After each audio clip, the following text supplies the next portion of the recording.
Fifty fifth है herbal ज्ञान एक स्मॉल प्रॉफिटेबल जो भी है, ठीक है। कितना पैसा कमाए थे इन्होंने, प्रॉफिट आफ्टर टैक्सेस कमाए 12 लाख रुपए के। फिर उन्होंने कहा है कि 40 लाख रुपए के पेटेंट लाइक है, असेट्स है 20 लाख रुपए के वर्किंग कैपिटल के तौर पे, और 80 लाख रुपए की पीपीई है। पीपीई है असेट्स माइनस लायबिलिटीज, पेटेंट यानी कि अगर वैल्यू करोगे तो 140 लाख रुपए की वैल्यू होनी चाहिए कंपनी की। तो इन्वेस्टेड कैपिटल तो 40 लाख ही मान लेंगे हम, और केसी दे रखा है 15% का।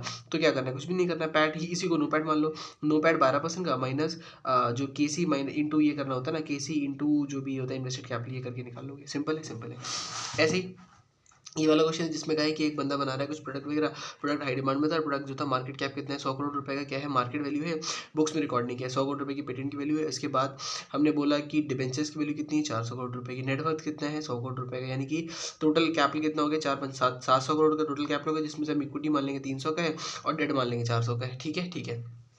अच्छा, क्यों ये पेटेंट को इक्विटी में क्यों लिया, क्योंकि पेटेंट जो है ना इक्विटी वालों को ही मिलने वाला है, ऐसे करके समझ लो। ठीक है, डेट वालों की वैल्यू फिक्स रहने वाली, इसी की वैल्यू बढ़ेगी। तो ये 400 हो गया, ये 700 हो गया, वेट ऑफ डेट और वेट ऑफ इक्विटी आप निकालोगे। अच्छा, इन्होंने बोला कि गवर्नमेंट बॉन्ड का 10% है, तो ये वेट ऑफ डेट है। बॉन्ड पोर्टफोलियो जनरेट्स, देखो यार पोर्टफोलियो जनरेट कर रहा है इतना 12%, यानी कि इक्विटी वालों को 12% रुपये जो कमा के दिए वो 12% मिल जाएगा इक्विटी वालों को।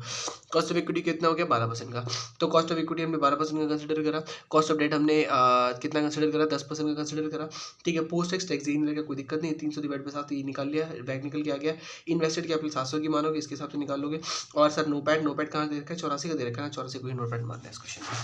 अच्छा, 58 फिर से 54 की तरह ही है, मतलब 55 की तरह है, जहाँ पर सब कुछ दे रखा है। पैट आपको दे रखा था, ये आपकी 50 लाख रुपए की एक असेट्स की वैल्यू दे दी, पीपी दे दिया और पेटेंट की वैल्यू दे दी, और वर्किंग कैपिटल के सारा ऐड करके टोटल इन्वेस्टेड कैपिटल निकाल लो। केसी को इसमें मल्टीप्लाई करोगे तो ये वाली वैल्यू निकल के आ जाएगी नीचे वाली, और ऊपर जो निकालना है ये नोपैड होता है, नोपैड से ही कर देना, हो जाएगा हो जाएगा।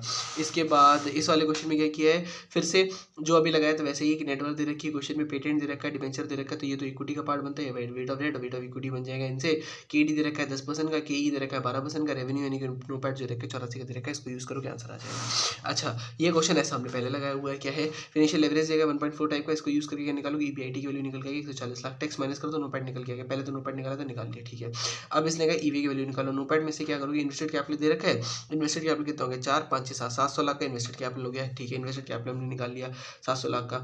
अच्छा, हमें केसी की वैल्यू बता दो, केसी दे रखी है क्वेश्चन में, केसी कॉस्ट ऑफ कैपिटल दे रखी है, इन्होंने कहा डिबेंचर का दे रखा है, इक्विटी का अलग अलग दे रखा है, तो cost of equity into weight of equity क्या है। अच्छा, वेट ऑफ इक्विटी क्या है 300 divide by 700, weight of debt क्या है 400 डिवाइड बाई 700, और कॉस्ट ऑफ इक्विटी ये है, कॉस्ट ऑफ डेट ये है, तो कॉस्ट ऑफ कैपिटल का फॉर्मूला क्या होता है 750 इंटू 300 डिवाइड बाई 700 प्लस जो इसमें टैक्स माइनस करने के बाद 7% आएगा ना, 7% इंटू 400 डिवाइड बाई 700 के हिसाब से निकालोगे, निकल के आ गया। अच्छा, 57 करते हैं, 57 में क्या है, ये एम्बिगुअस है।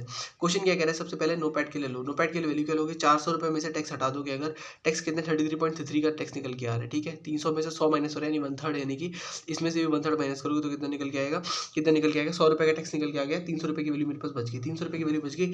नोपैड net operating profit after taxes होता है, इसने यहाँ पर दिया है कि प्रोविजन हमने माइनस कर दिया, प्रोविजन आपकी जेब से गया थोड़ी ना, प्रोविजन को एड बैक कर दोगे, नॉन कैश एक्सपेंस था उसको एड बैक करना है, नॉन कैश एक्सपेंस को एड बैक करना है, नोपैड निकल के आ गया, निकल के आ गया। ठीक है, ठीक है। फिर इसने कहा 20 रुपये हमने ट्रेड रिसीवेबल से भी रिड्यूस कर दिए थे करंट एसेट्स के नाम के। अच्छा, तो जब हम इन्वेस्टेड कैपिटल को निकालेंगे क्वेश्चन में, इन्वेस्टेड कैपिटल कितनी है 1300 की है, नहीं, इन्वेस्टेड कैपिटल होती है इक्विटी, इक्विटी में इन्होंने इक्विटी 700 की तो इक्विटी दे रखी है क्वेश्चन में। ठीक है, 700 की इक्विटी दे रखी है, 100 रुपये के रिजर्व दे रखे 700 800 और ये 900 रुपये की इक्विटी होगी, लेकिन 20 रुपये का रिडक्शन कर रखा था ना करंट एसेट्स के अंदर, तो वो कहीं ना कहीं इक्विटी को हिट होता, तो 20 रुपये ऐड कर देंगे, 920 रुपये की मेरी टोटल इन्वेस्टेड कैपिटल निकल के आ गई। एम्बिगुअस क्यों है, क्योंकि अब weight of debt weight of equity की जब आप बात करोगे तो वेट ऑफ इक्विटी कितना ले रहा है 700 रुपये वेट ऑफ इक्विटी ले रहा होगा, मतलब 800 रुपये डिवाइड बाई 900 रुपये की, 700 डिवाइड बाई 800 का वेट ऑफ इक्विटी ले रहा है। क्यों भैया, 800 डिवाइड बाई 920 ले लेते हैं ना, या 820 डिवाइड बाई ले लेते हैं। अब पता नहीं साले ने क्या सोच के, भैया मतलब गुरुजी ने क्या सोच के 700 डिवाइड बाई 800 लिया है और 100 डिवाइड बाई 800 यहाँ पर ले लिया, ऐसे करके इन्होंने ले लिया है। 12 इंटू 1 माइनस 20% टैक्स रेट दिया है, इससे आपके क्या निकल के आया है, ये वैक निकल के आया है। वैक कैसे निकाला है फिर से देख लेते हैं, ये तो सिंपल था, सही था। ये 100 रुपये 700 रुपये क्यों लिए, क्योंकि इसने इक्विटी को 700 रुपये ले लिया है और इसको ले लिया, इसको लेना भूल गया, गलती है इसकी। ठीक है, ठीक है। फिर इसने कहा कि जो MVA निकल के आएगा, MVA क्वेश्चन में निकाला है, MVA निकल के आ रहा है 80 रुपये, क्यों निकाला नहीं समझ में, लेकिन निकाल दिया। ठीक है, ठीक है, छोड़ दो।